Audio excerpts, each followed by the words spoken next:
Eh bien, bonjour et bonsoir à tous, bienvenue pour cette rencontre entre le Dijon FCO et la Auxerre. Premier match de la cinquième journée, enfin oui, la cinquième journée de la Coupe de la Ligue 2018 entre le DFCO et la Auxerre. Groupe A, évidemment. Dijon 3ème qui reçoit Auxerre 4ème. Au match, Dijon avait gagné 1-0 à Auxerre, c'était lors de la première journée. Alors qu'on découvre les compétitions tactiques et techniques de formation, elles n'ont pas de changement. Juste du côté des Dijonnais où Saïd a remplacé Samaritano. Un choix tactique de l'entraîneur. Et le coup d'envoi qui est donné par les Dijonnais à la maison. Et ça va tout de suite circuler dans les pieds des défenseurs. Avec Lotoa. Belmont, excusez-moi. Belmont. Yambéré. Abéid. Yambéré à nouveau. Je vous rappelle que Metz dans ce groupe est déjà qualifié pour les huitièmes de finale. Du coup, il reste plus qu'une place pour se qualifier. Je vous rappelle que Lens est dans le coup vu qu'ils ont 6 points les Lensois deuxième. Auxerre en a 3 et Dijon en a 3. C'est-à-dire que les deux sont obligés de gagner pour rejoindre Auxerre, sinon ça serait pratiquement terminé. Ou quasiment terminé pour une place en huitième de finale. Donc autant dire que celui qui perd là, il est éliminé. Voilà. Attention avec le ballon de Yambéré qui il n'a pas su gérer ce ballon. Il a été beaucoup trop vite. Ça va dégager par Baptiste René. Mais ce sera donné au pied avec Yambéré. Abéid. Marié. Saïd et l'ancien René. Oh le potac. Nemstiti, l'ancien Lillois. La faute qui sera sifflée. Ce serait une remise en jeu rapide. Elle sera effectuée avec Jeannot. City qui perd le ballon. C'est récupéré par Matisse. Non, il n'y a pas de faute. Oh là, il y a beaucoup de fautes. Adéoti qui récupère dans ses Abéid. Oh là là, quel match pour l'instant. Il y a beaucoup de tacs, on se perd, tout le monde récupère le ballon. Oh, sur la frappe de Ruffy. Bien capté par le gardien d'Auxerre. Alors qu'on atteint la demi-heure de jeu.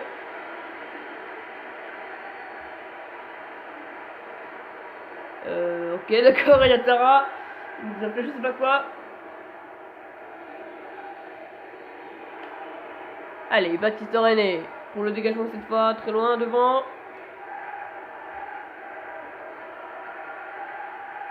Très calme pour l'instant ici à Gaston Girard. Yatara, le centre. Oh, il la remis en arrière. Peut-être qu'il aurait pu tenter sa chance. Mais c'est pas fini avec Philippe Otto, l'ancien Lorienté qui va frapper ses contrées. Matisse. Adéoti, l'ancien Canet, peut-être pour tenter une frappe. La frappe d'Adéoti. Oh, le super arrêt de Baptiste René. Là, voici la grosse occasion de ce match pour l'instant.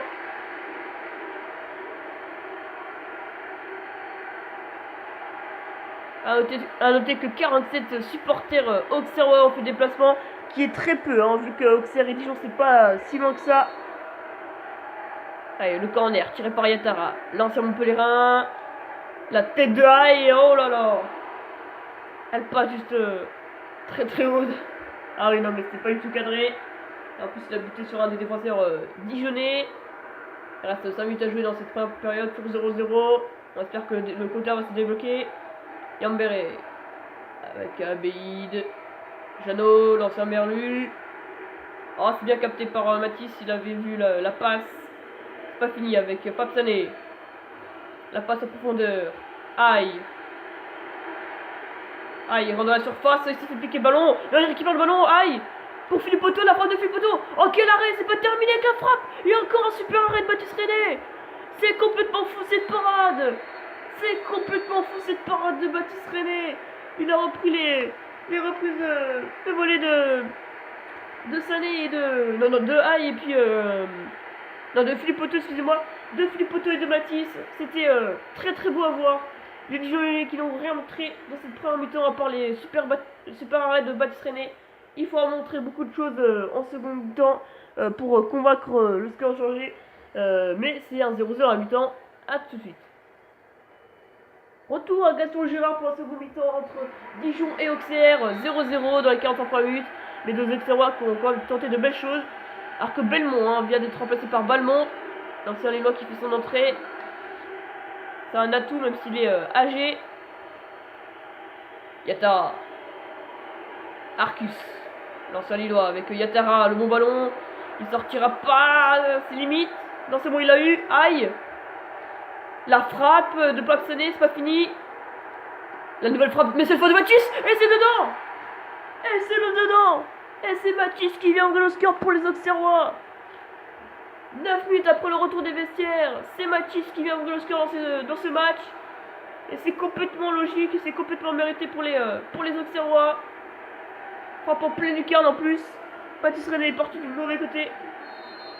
Et ça fait donc 1-0 pour les Auxerrois qui passent à 6 points. Et pour l'instant, Dijon qui est éliminé, oui. Pour l'instant, Dijon qui est éliminé des... Voilà. Des phases de poule. Alors que Mathis va la mettre en touche pour éviter le danger. Quoique Dijon ne sera pas encore complètement éliminé, mais elle sera pratiquement fait vu que Lens n'a pas encore joué, il restera une journée après, donc voilà. Ça dépendra surtout ce que fait Lens au prochain match. En tout cas, un match nul n'arrangerait les deux, aucun des deux vu qu'ils seraient tous deux éliminés, donc autant que quelqu'un gagne. Allez Mathis, la frappe de Mathis qui manque de puissance. Oh, c'est pas fini. Super arrêt de Baptiste René qui n'était pas vraiment volontaire. Pas dégagé par la défense dijonnaise. Mathis. Papsané avec Philippe Otto pour la donner. Ah, c'est bien récupéré par Yambéré. Mais la faute, l'arbitre reviendra bien évidemment sur la faute de Papsané, hein, l'ancien Canet. Sur cette faute sur Yambéré, me semble-t-il. Ouais, c'est ça, hein, sur le défenseur central dijonnais.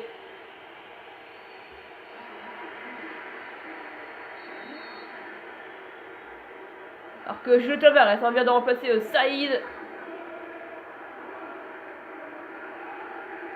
Du côté des Dijonnais, donc on va voir ce que ça donne. Lotoa, allez, l'ancien Merlu. C'est vraiment trop dans les Auxerrois. Les Auxerrois, vous voyez qu'ils sont tous devant le but pour défendre ce résultat qui pourrait être précieux pour une qualification en huitième de finale. Ça fait très longtemps que ça n'a pas été. Oh là là, le super geste de Toloma. Aïe, Papsané. Aïe, face à Baptiste René, le lob de Aïe. Oh, le super arrêt de Baptiste René, mais quel gardien on a devant nous.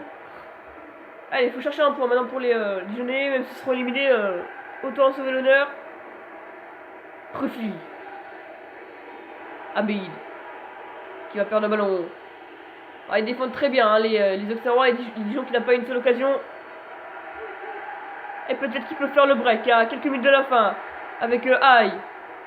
Aïe, pour tenter une frappe. Oh, ça passe juste à côté. Moi, je pense qu'il franchement, il y avait moyen de la mettre un coéquipier. Mais bon, il a voulu la jouer solo. Et ça aurait pu presque finir au fond des filets. Mais toujours 1-0 pour Auxerre.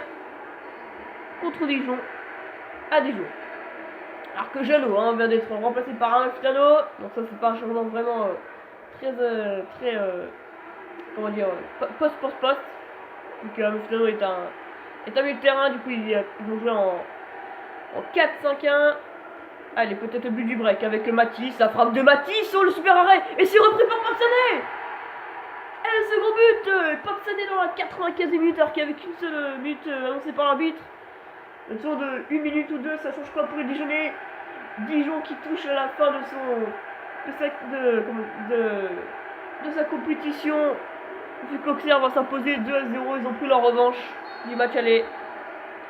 Et voilà. Dijon qui est pratiquement éliminé de cette Coupe de Ligue. Il suffit juste que Lens prenne un point et Dijon sera éliminé.